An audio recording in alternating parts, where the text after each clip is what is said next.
RTV app వార్తల్ని క్షణాల్లో చదివే అవకాశం ఉంటుంది. ఒక న్యూస్ పేపర్, ఒక టెలివిజన్ ఛానల్ మీ చేతుల్లో ఎప్పుడూ ఉంటాయి. బీజేపీ జాతీయ ప్రధాన కార్యదర్శి కరీంనగర్ ఎంపీ బండి సంజయ్ ప్రజాహిత యాత్ర రెండవ రోజు కొనసాగుతుంది.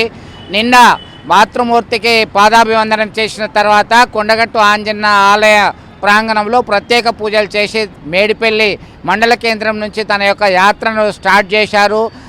గ్రామాన ఆదరణ మంచిగా లభిస్తుందని చెప్పి బీజేపీ శ్రేణులు తెలుపుతున్నటువంటి పరిస్థితి. ఇటు కేంద్ర ప్రభుత్వం నరేంద్ర మోడీ అలాగే శ్రీరాముడు మనకు అండగా ఉంటాడు, వారి యొక్క అండదండలతో ఆశీస్సులతో మీకు కావాల్సినవన్నీ కూడా చేశాను, ఇంకా చేస్తాను, నన్ను ఆశీర్వదించండి అంటూ ప్రజల ముందుకెళ్తున్నాడు బండి సంజయ్. తన పైన అసలు సంజయ్ ఏం చేయలేదు, అందుబాటులో లేడు అన్న విమర్శలకి గట్టిగా జవాబిస్తున్నాడు. అలాగే రాష్ట్ర ప్రభుత్వం ప్రవేశపెట్టినటువంటి బడ్జెట్ పైన కూడా ఆయన తనదైన శైలిలో విరుచుకుపడ్డారు. కాంగ్రెస్ బీఆర్ఎస్ పార్టీలు దొండే అంటూ ప్రజలకు వివరించేటువంటి ప్రయత్నం చేస్తున్నారు.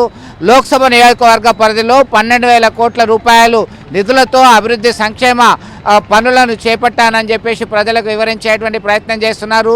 రెండవ రోజు సైతం ఇటు మేడిపల్లి నుంచి కత్లాపూర్, భీమారం లాంటి మండలాల్లో తన యొక్క పర్యటన కొనసాగుతుంది. ఈ నెల 5వ తేదీ వరకు కూడా ఈ నెల 15వ తేదీ వరకు తన యొక్క మొదటి విడత ప్రజా హిత యాత్ర అనేది కొనసాగేటువంటి అవకాశం ఉంది. మొత్తం మీద ప్రజలకి చేరువై లోక్సభ ఎన్నికల్లో మరింత మెజార్టీ సాధించడం, నరేంద్ర మోడీని 3వసారి ప్రధానమంత్రిగా చూడడము, 400కు పైగా లోక్సభ స్థానాల్ని గెలుచుకోవడమే ధ్యేయంగా లక్ష్యంగా తన యొక్క యాత్ర కొనసాగుతుంది.